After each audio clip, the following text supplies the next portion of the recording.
a expliqué un peu comment ça s'est passé à l'Assemblée.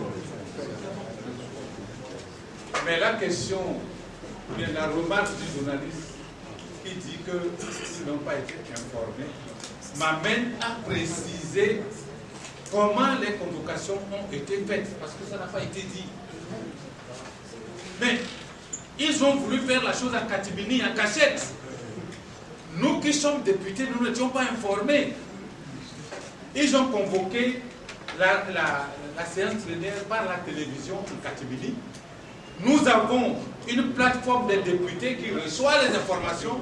Ils n'ont pas mis l'information sur notre plateforme. C'est ainsi bien que, je vous assure, moi qui vous parle, jusqu'à lundi matin à 9h, je me demandais s'il y a quelque chose. J'ai téléphoné à mon assistant qui m'a dit, oui, il y a plénière. C'est quelle plénière? Il m'a dit que c'est une plénière pour adopter une loi sur les trucs financiers de l'UMOA. Il m'a écrit ça comme ça.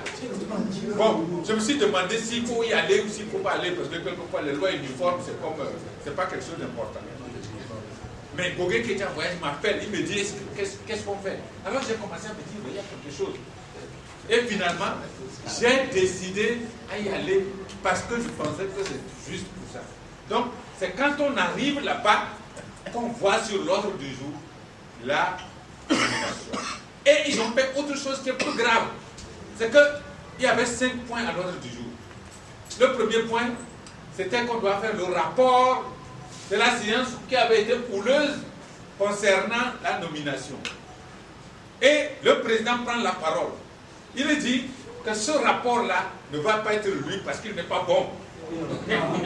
Que lui, il a déjà lu, c'est pas bon, s'il ne va pas passer ça. Vous voyez? Donc, ils ont voulu.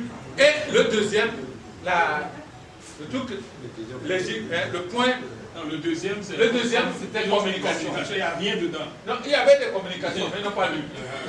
Ensuite, le troisième, c'était discussion législative. Le texte n'est pas prêt. La présidente prend la parole et dit que le texte n'est pas prêt. Et maintenant, il ne restait plus que le point qui les intéressait. Donc, les journalistes ont raison. Nous aussi, on n'avait vraiment pas d'informations. C'est à partir de midi, lorsque nous avons lancé sur les réseaux sociaux, que ça chauffe à l'Assemblée, que les journalistes ont commencé à venir. La prochaine fois, nous serons plus vigilants. Mais réellement, ces gens, ils ont voulu nous court-circuiter sur tous les points. C'est pour ça que les journalistes ne sont pas informés.